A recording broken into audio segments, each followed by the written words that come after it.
spirit, open your heaven, release your fire, Lord, reveal our lives. Are you ready? Revival. Lift up those hands. Let us glorify your name with one fire. Revival. Shine your light and bring revival.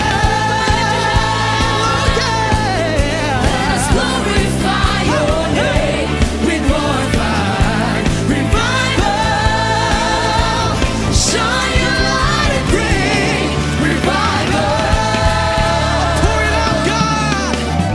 We have come to unite. Together we will wait on you. Come and fill us with your fire. Fill our hearts with your spirit. Open your heaven, release more fire, Lord, reveal. Come on, all together we shout it out. Revival. Let us glorify your name with one fire. Pwede mo bang itaas yung kamay na yan? Shine your light and bring.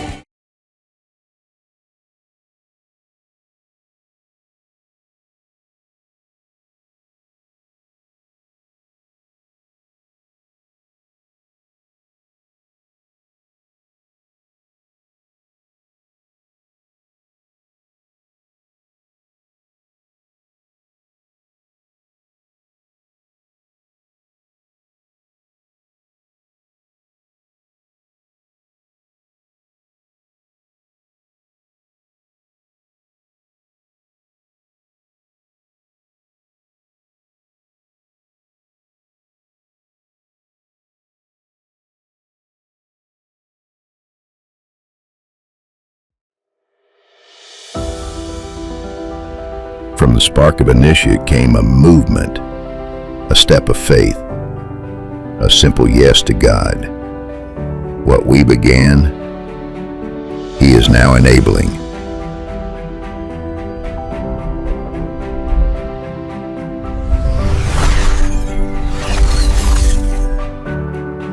Last year we initiated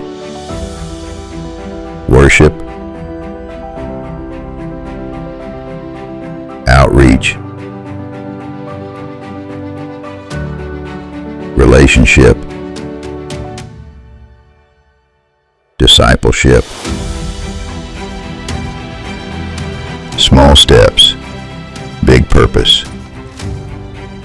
God was already preparing us for more. Now we declare, He is the enabler, the one who strengthens, provides, empowers. He enables leaders to rise, worship to ignite, lives to be transformed, not by our strength, but by His Spirit. Together we move as one, enabled to go, enabled to serve, enabled to love, enabled to shine. To Him who is able to do immeasurably more, be all the glory. Church of God General Trias, initiated by faith, enabled by grace.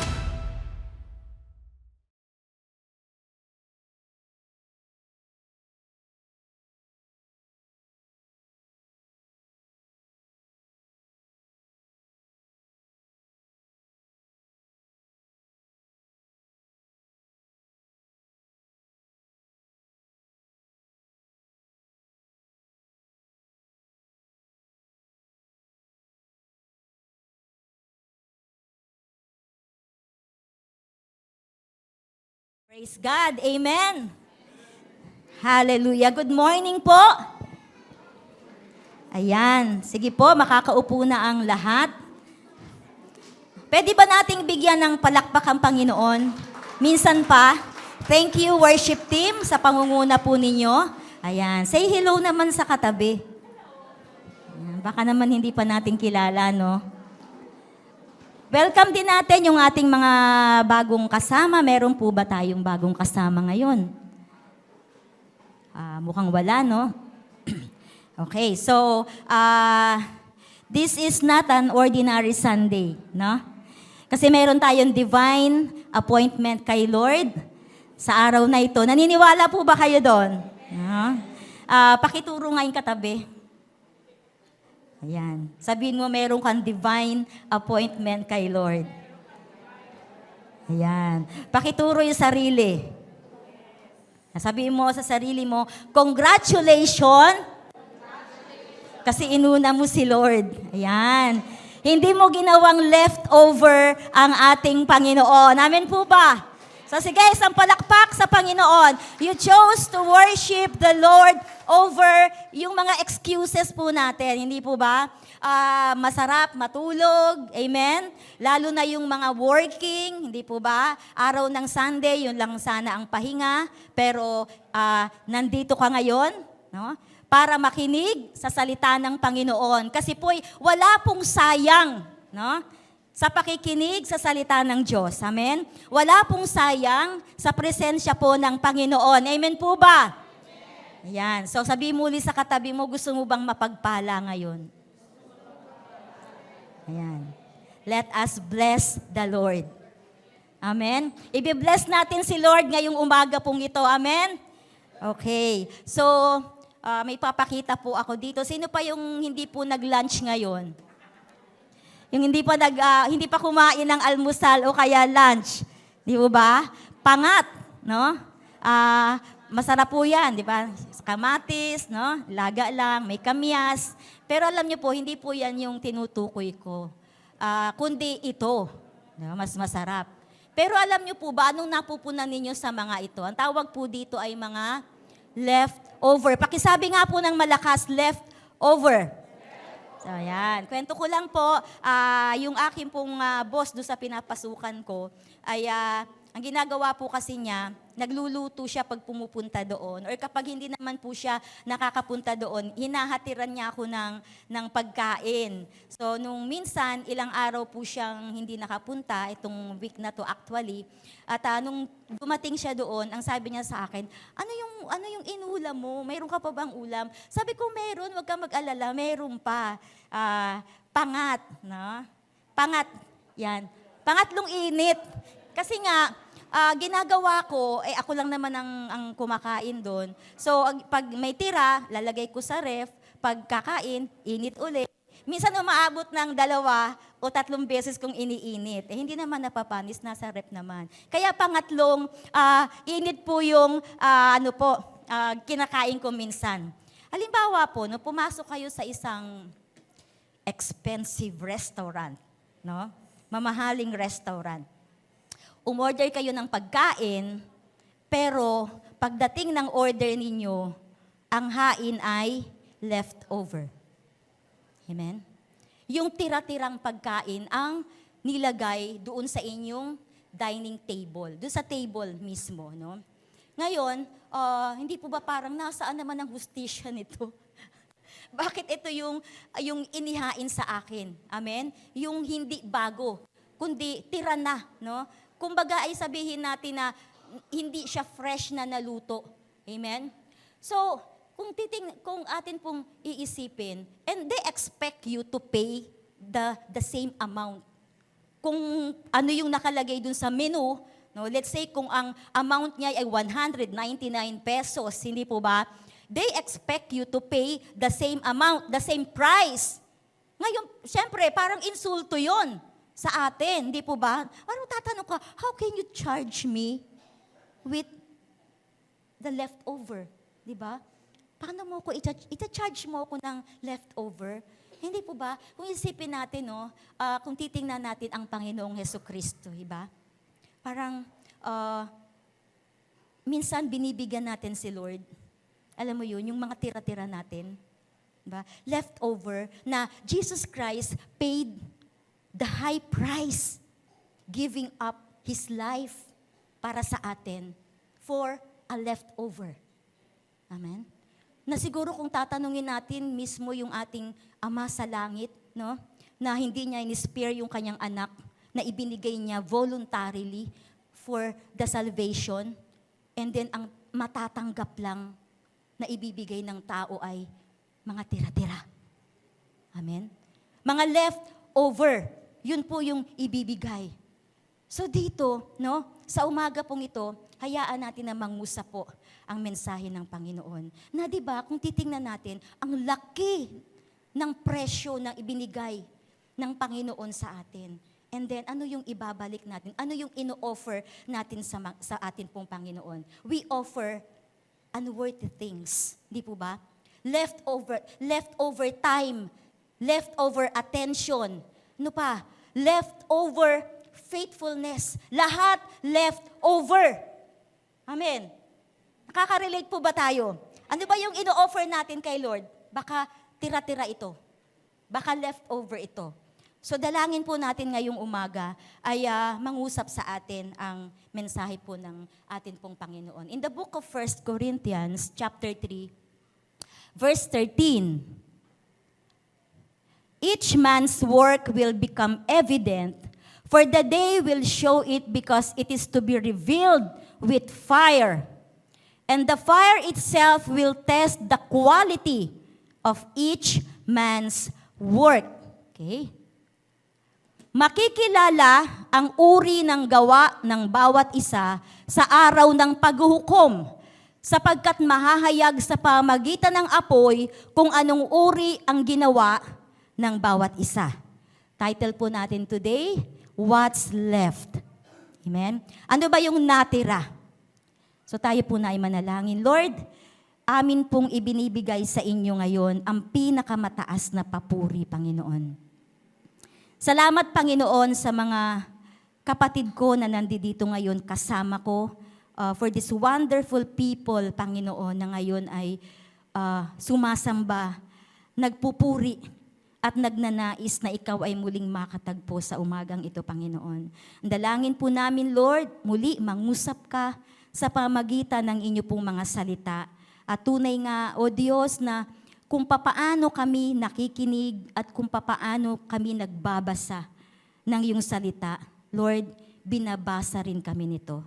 Kaya dalangin po namin, Panginoon, patuloy na maging isang salamin ang iyong mga salita sa amin pong mga buhay upang mahayag, Panginoon, sa iyong harapan, O God, ang tunay na kalalagayan ng aming pong puso. Maraming salamat muli sa pangalan ni Jesus. Amen. Amen. Sige, bigyan natin ng isa pang malakas na palakpak ang atin pong Panginoon. Naniniwala po ba kayo na history is important? Yung kasaysayan. Kasi kung hindi po natin alam po ang history,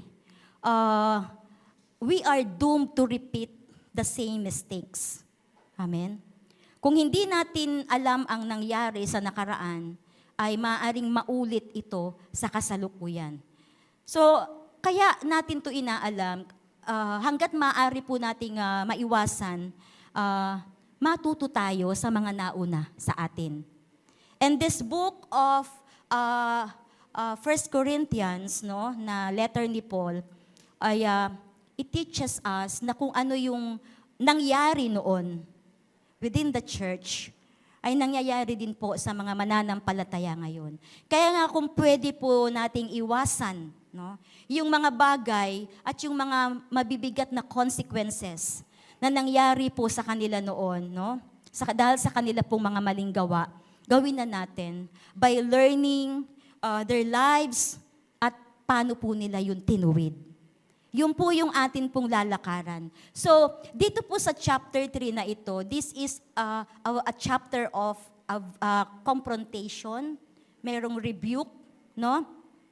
Na kung saan ay nakita ni Paul that the Corinth church was living in carnality, in immorality, living in sin, immaturity. Na ito yung mga naging dahilan para po magkaroon ng dibisyon o pagkakabahabahagi doon po sa church. So, ine-emphasize po dito sa letter na ito na kayo na mga mananampalataya, yamang kayo ay naligtas, no? You should act like a spiritual people. Amen? So, sila po ay mga gifted yung mga mananampalataya doon. But Paul considered them as a problem church. No? Maraming problema. So gumamit siya ng iba't ibang mga analogies, no? Unang-una yung spiritual infancy. Na kung saan ang sabi ni Paul, hindi ko kayo makausap sa paraang espiritual, no? Kundi ang ibinibigay ko sa inyo ngayon ay gatas pa lang, sapagkat hindi pa ninyo kaya ang matitigas na pagkain. So analogy of meat and solid food. Na kung saan ay sabi niya, dahil namumuhay pa kayo sa laman, sa flesh. So, meron pa siyang isang ginamit, yung farming, na sinasabi doon na, sabi ni Paul, ako ang nagtanim, si Apollo ang nagdilig, pero ang Diyos ang nagpapalago. No? At meron din siyang ginamit na analogy, yung building, yung pagtatayo ng gusali, na Christ as the foundation, and kung ano yung mga materyales na ginamit. So si Paul ang naglagay ng pundasyon, iba naman yung nagtutuloy sa pagtatayo. Pero ang sabi ni Paul, maging maingat kayo sa pagtatayo, sapagkat wala ng ibang pwedeng itayo maliban sa naitayo na. Sino yon? Walang iba kundi ang ating Panginoong Hesukristo. So ginamit niya ang building o metaphor ng building. Kaya nilinaw niya, no, na ang bawat mananampalataya is a co-laborers of the kingdom. Lahat tayo, no, walang mataas, walang mababa.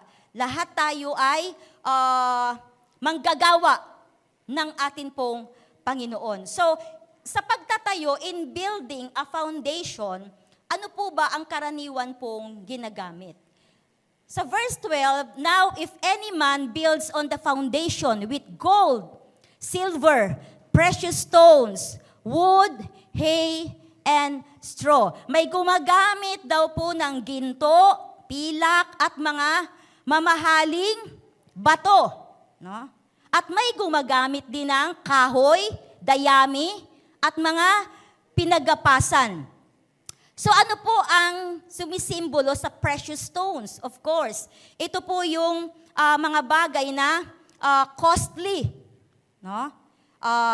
Yung gold, silver, at mga precious stones. They are costly, durable, and fire resistant. At ito namang kahoy, dayami, at mga pinagapasan, no? The another builder used, no? Itong mga material that are cheap. Ano pa? Easy and temporary. Natutupok po ito ng apoy. Katulad din po nung binanggit doon sa chapter 7 ng Matthew na there are two builders, yung isa ay wise, yung isa ay fool, no? Na nagtayo ng kanyang bahay sa ibabaw ng bato at nagtayo naman ng doon sa ibabaw ng sand na dumating yung trials, dumating yung malakas na bagyo, hangin, no, alon, ay nagiba agad nawasak agad yung nag-build ng sand at tumayo, na natilig nakatayo yung sa bato. Bagamat magkaiba ang focus po ng dalawang ito, makikita natin na yung two builders, merong dalawang nagtatayo. Amen? So, precious stones, and then the wood, the hay, and the straw. Yung dayami, kahoy, at pinaggapasan. So sabi dito, the fire will test each one's work. Amen?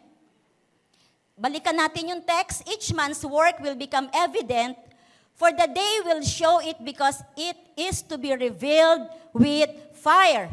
And the fire itself will test the quality of each man's work. It will be revealed with fire. Ang apoy mismo ang susuri sa uri o quality ng gawa, no, ng bawat tao. So ang fire na ito is like the discerning eye of God's judgment. Amen? So susuriin niya kung ano yung tunay at hindi tunay.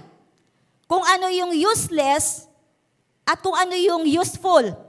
kung ano yung totoo at kung ano yung fake, no? Kung ano yung may value at kung ano yung wala. Kung ano yung legitimate at kung ano yung illegitimate. Yan ay susuriin ng atin pong Panginoon. What is acceptable and what is not acceptable. The fire will reveal what is left. Kung ano yung matitira. Out of that, judgment. Amen? And then, God will determine kung alin ang merong eternal impact or eternal value for His kingdom. Amen? For His kingdom, alin ang useful, amen, at alin ang useless. The fire reveals the quality of each work. Sino dito yung nakaranas na, ito nangyayari madalas sa mga nakatira sa probinsya, di ba?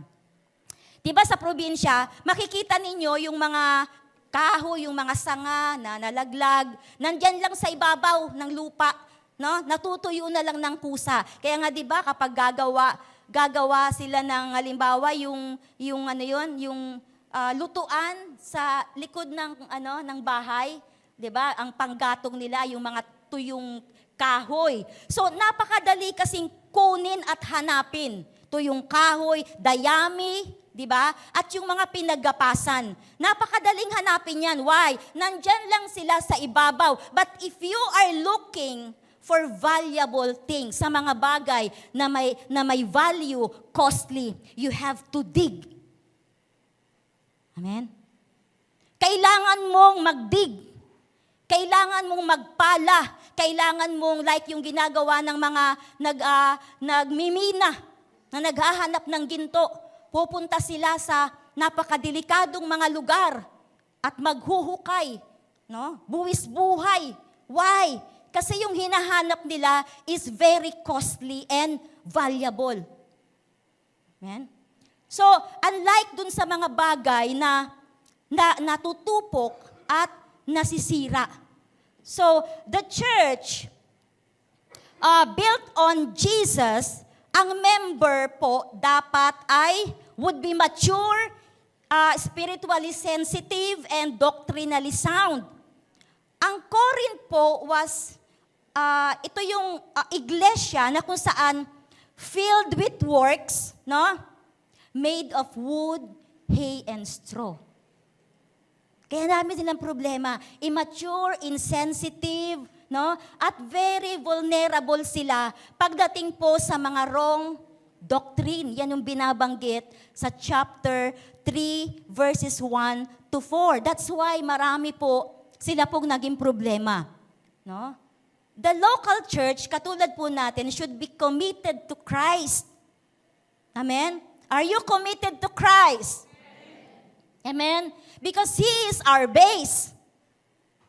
Siya po yung pundasyon. Ngayon, ano yung parte natin? Kasi sabi ni Paul, mag-ingat kayo sa pagtatayo kasi meron ng pundasyon. At wala nang ibang pundasyon na pwedeng ilagay kundi yung nandoon na.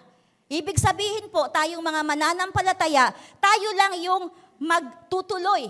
Ano yung ilalagay natin within that foundation na nakalagay na? Ano yung ating i-build within that foundation? Amen? So sabi dun, mag-ingat kayo. No? Kailangan tayo po ay committed. Pakisabi nga po, committed to Christ because He is the base. He is our base. Can your Christian character stands in the test? Amen? Tayo kaya ay papasa. What will remain when tested by fire? Ano kaya yung mananatili kapag tayo po ay pinadaan na on the day of judgment? Yung ating mga binild, yung ating mga pinagtuunan ng panahon.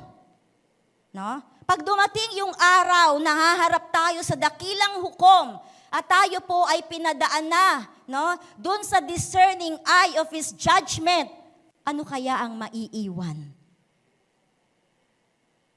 Ano kaya ang matitira? Sabi sa verse 14, no? Okay, sabi dito, good work will be rewarded, unfaithful work will be discounted. Discounted mean magiging unworthy, useless. Okay? Good work will be rewarded, unfaithful work will be discounted. No? Sabi sa verse 14, if what has been built survives, the builder will receive a reward. So bawat isa sa atin po, sino dito yung mahilig mag-invest? May kilala ako na sa harap. No, yung mahilig magpundar, wala ba? No, wala, hindi ba tayo nagpupundar? Anything, no? Lahat naman tayo, hindi po ba? Nahihiya lang kayo magtaas ng kamay. Baka sabihin, si sister, ang dami palang ipon. Ang dami palang pundar. So, bawat isa sa atin po, di ba, we invest in something. Kung ang itinayo mo sa ibabaw ng pundasyon ay nanatili, ang nagtayo nito ay tatanggap po ng reward. Why? Because it has eternal value. It has eternal impact, no? At alam niyo po, yung value at yung impact na yon, naka-attach yun doon. Amen? Naka-attach siya doon. So, mula sa pinakamaliit hanggang sa pinakamalaki. So, kailangan po maging klaro lang po ito sa atin, no? Baka magtaka kayo, kailangan pala ng good works eh. You know, this is apart from salvation. Hindi po salvation ang pinag-uusapan natin dito. Kasi ang salvation po, sabi sa Ephesians, di ba?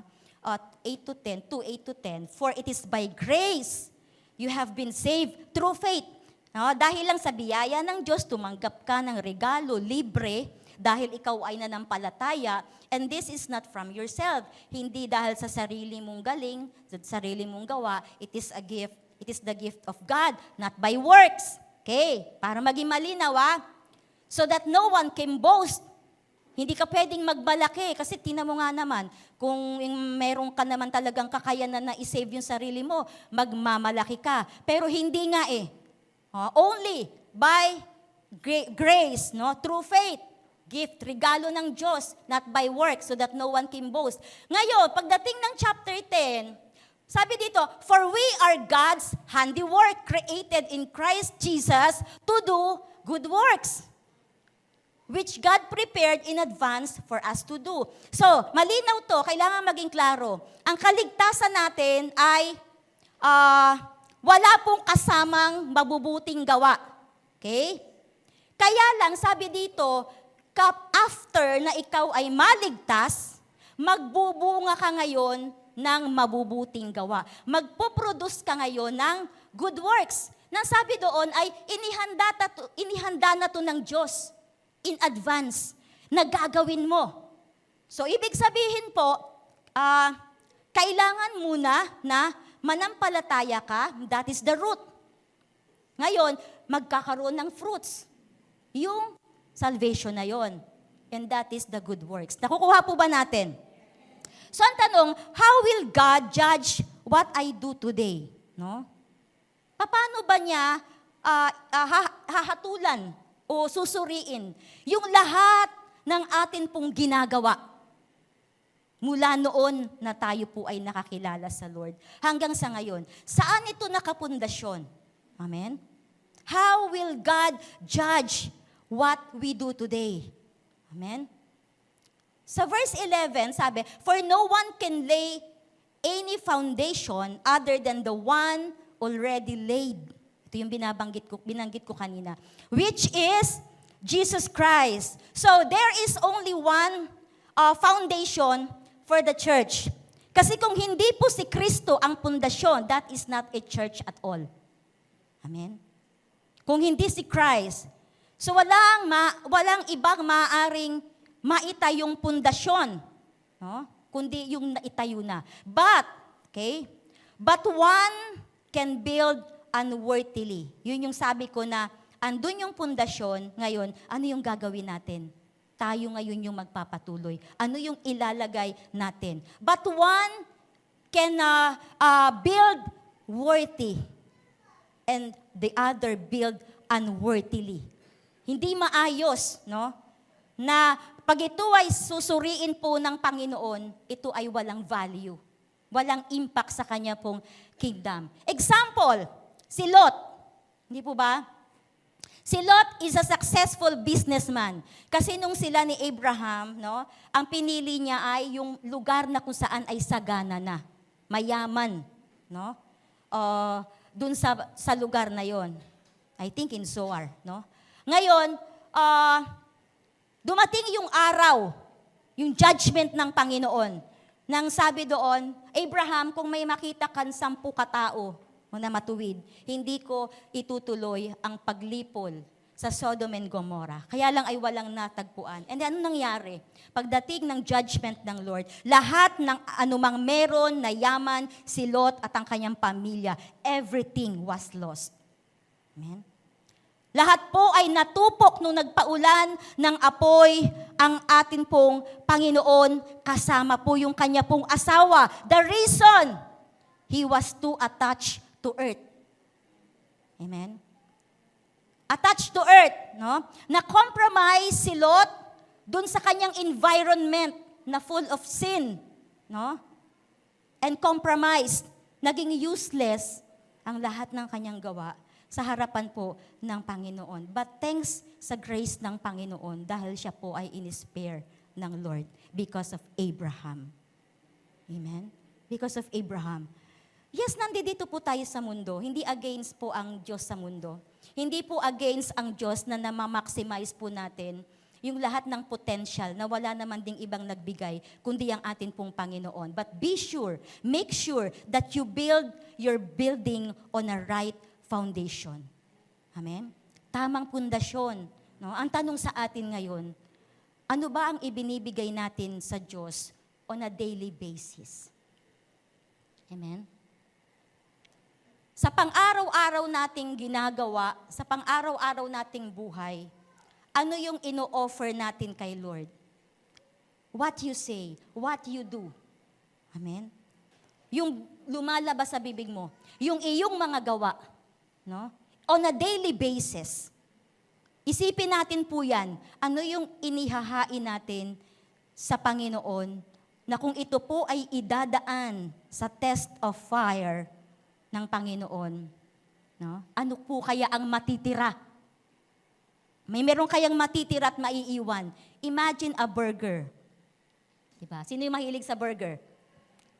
Burger King, no? Ang laki ng bun. Diba? Imagine, no? Ang burger. Bumili ka ng burger, ang laki. Di ba yung pinakamalaking pound ba yun? Yung pinakamalaking ano? Ha?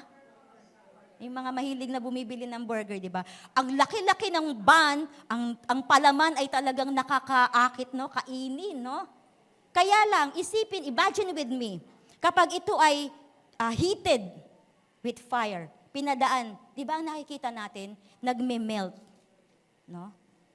Nagme-melt siya, unti-unting nalalaglag, no? Imagine with me lang, yung mga nalalaglag na yon, no? Yun yung mga unwanted.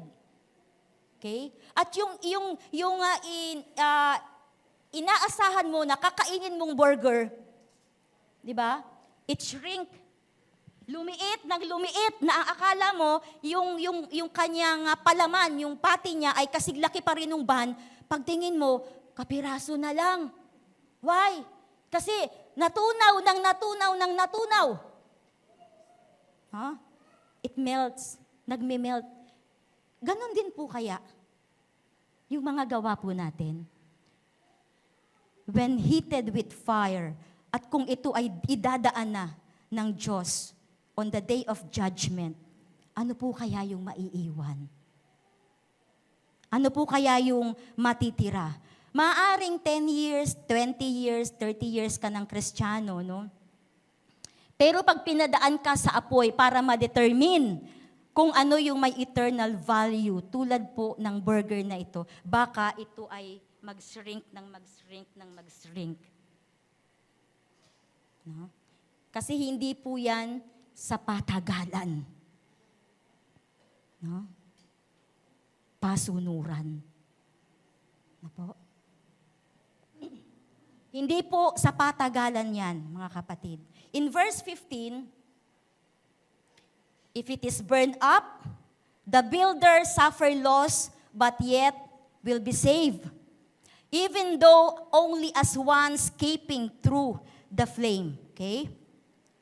Yung mga unfaithful workers, no, na sinasabi dito, yung mga hindi naging tapat na manggagawa, sila po ay maliligtas actually. Parang ikaw ay nasa isang gusali na nasusunog, and then you tried to escape, no? Makaka-escape ka, pero mararamdaman mo, no, yung hirap, na para kang nagdaan sa apoy.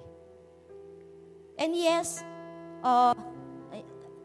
marami, they suffer loss, katulad po ni Lot.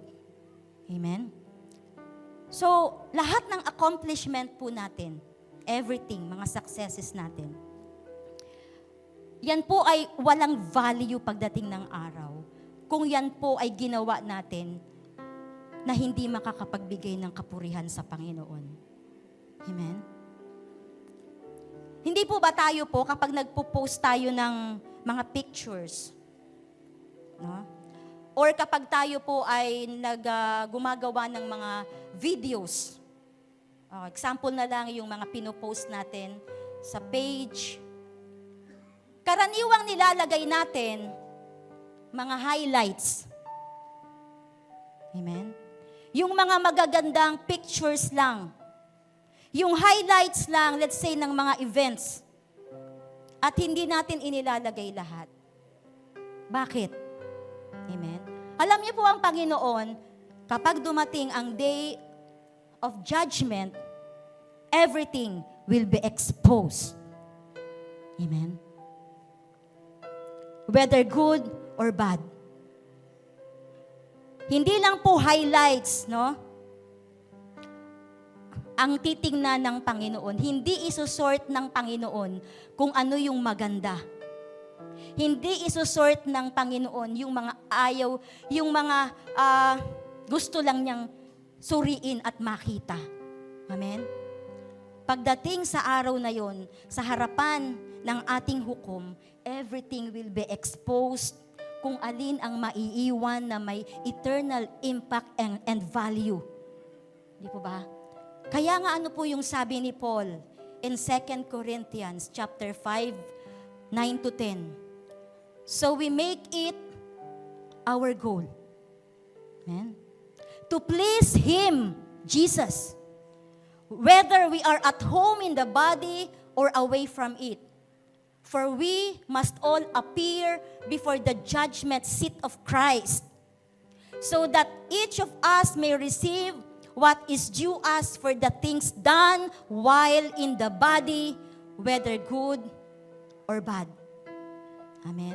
And this judgment, mga kapatid, this is not a punishment, but this is a reward. Giving of rewards. Yung bima in Greek, bima seat of Christ na tinatawag. Lahat ng ating mga ginawa, ipinundar, ininvest, no? Susuriin ng Panginoon kung ginawa natin yan for the glory of His name. Pag sinuri yan sa apoy, at ang matitira, yun po ang pagbabatayan ng Lord kung anong reward ang atin pong tatanggapin. Sino ang gusto ng reward?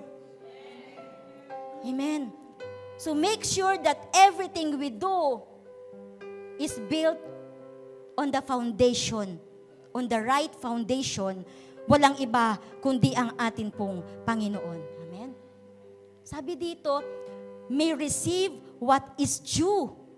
Kung ano ang nararapat sa lahat ng iyong mga ginawa. That is the basis of God. While in the body.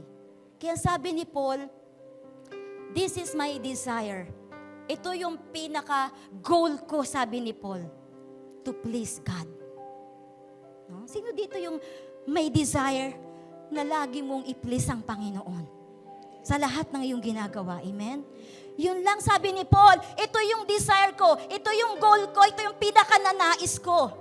No? Na sa lahat ng pagkakataon, sa lahat ng oras, babigyan ko ng kaluguran si Kristo while I'm in the body. No? Or, sabi niya, away from it. Buhay man ako, sabi ni Paul, or nandun na ako sa piling niya. All I desire, yung goal niya is to please God. At nawa po ganun din po ang atin pong pakanasain. Amen? Hindi po tayo perpektong tao. Every day we fall short. Amen? That is why it is very important na magkaroon po tayo ng mindset na sa tuwing gigising po tayo sa umaga, sabihin mo sa Panginoon, Lord, today I want to live in a way that pleases you. Amen? Gusto ko, Lord, habang may buhay ako, makapagbigay ako ng kaluguran sa iyo. Kapag ako'y bumabagsak, Panginoon, kapag ako'y nabibigo, kapag ako'y nagkakasala, Lord, hindi ko to itatago, hindi ko to itatanggi, kasi alam ko, hayag to sa iyong harapan. Amen? Ang lahat ay hayag. No? So that my goal, Panginoon, will be, so that your goal, Lord, in my life will be accomplished. Pero alam niyo po ba, araw-araw man tayong bumabagsak, pero lagi namang sariwa ang grasya po ng Panginoon. Amen? Laging sariwa, no? Full of wisdom, malakas, no? Kaya alam niyo po, hindi ang grace ng Panginoon, hindi po ito rason para tayo po ay maging mahina. Ang grace po ng Panginoon, hindi po ito rason para tayo po ay patuloy na magkasala at manatili sa pagkakasala. Kundi, lagi nating isipin na yung grace ng Panginoon, ito ang magiging rason para ang isang Kristiyano ay manatiling malakas, umaasa. Amen? Sa mga pangako ng Diyos.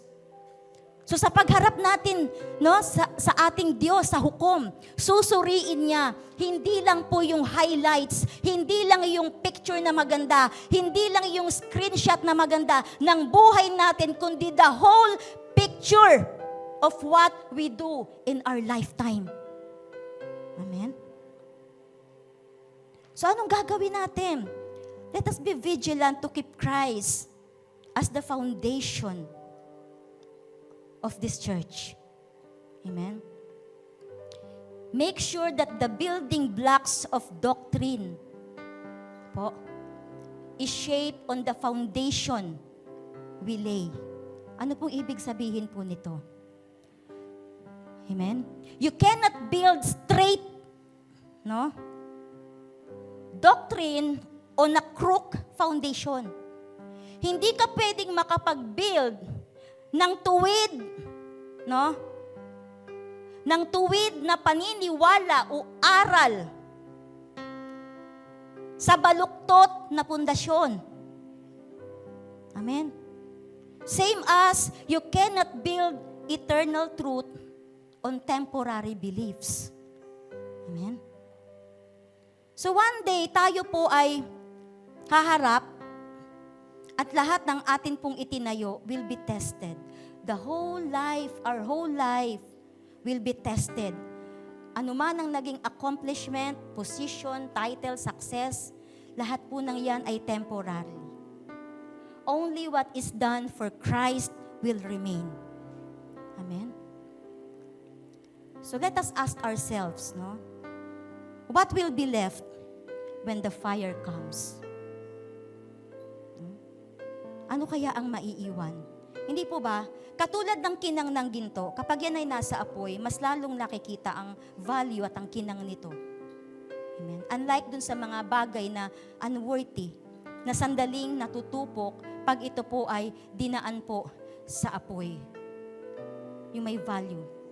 But when you build your foundation dun sa mga bagay, no, na matibay, na may eternal impact, katulad ng ginto, ito po ay kikinang sa harapan ng Diyos. But when you build your foundation on the unworthy things, tandaan po natin, it totally disappear. Amen? Dayami, kahoy, pinagapasan, and you will suffer loss. Ang tanong sa atin, are you building your life on the real, no, and solid foundation, real and lasting foundation, o dun sa mga bagay na nasisira, natutupok, at wala pong value sa harapan po ng Panginoon. Amen? Na sa pagharap natin sa ating dakilang hukom, ano yung matitira? At sa oras na ito, mga kapatid, let us commit ourselves, no, in building quality, no, materials for the glory of God. No? Knowing that the things that last, no, are those done for Him. Kung ano lang yung ginawa natin para sa Kanya, yun lang po yung mananatili. Yung mga bagay na para sa Kanya lang. So sa umagang ito, tayo pong lahat ay tumayo. Hallelujah.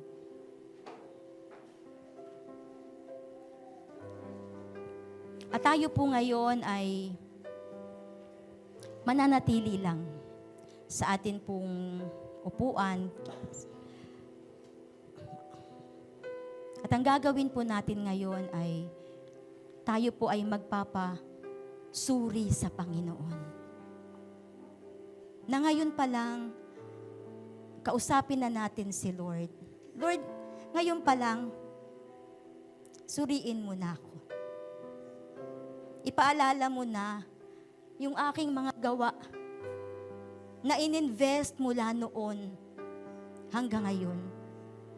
Para pagdating ng araw, nahaharap kami sa iyo, Panginoon, merong maiiwan, merong matitira. Let us talk to God right now and experience the grace of God and His mercy. We fall short every day, mga kapatid. May mga gawa tayo na hindi natin namamalayan. Akala natin merong value sa harapan ng Panginoon. Pero ang Diyos lang po ang nakakaalam. Hindi lang po highlights at magaganda pong pangyayari sa buhay po natin ang susuriin po ng Panginoon. And sometimes, yung mga bagay, yung mga experiences natin, yan pa nga madalas, yung mga accomplishment natin, yan pa nga madalas ang nagiging dahilan para tayo po ay malayo sa Kanya. Kaya sa umagang ito, church, tayo po ay manalangin individually. Let us pause for a moment and leave this room in a silent mode. Kung gusto mong lumuhod, kung gusto mong umiyak, habang nakikipag-usap ka sa Panginoon, today is the day of revival and the day of renewal. Na kung saan this is the right time to get right with God. Ito yung tamang panahon na tayo pong mga mananampalataya ay dapat na maging maayos na sa harapan po ng atin pong Panginoon. Because the day of judgment, napakabilis na po nito. Sabi ni Paul, my goal is to please you, Lord. Kahit ako ay nasa katawan ko pang ito, or away from it, habang ako'y may buhay, itatalaga ko ang buhay ko para sa iyo. Right now, let us make a commitment to the Lord. Siyasatin tayo ng Panginoon. Hallelujah. Giving is part of worshiping. To all who desire to give, you may give your tithes and offering through online bank transaction. Details are provided below.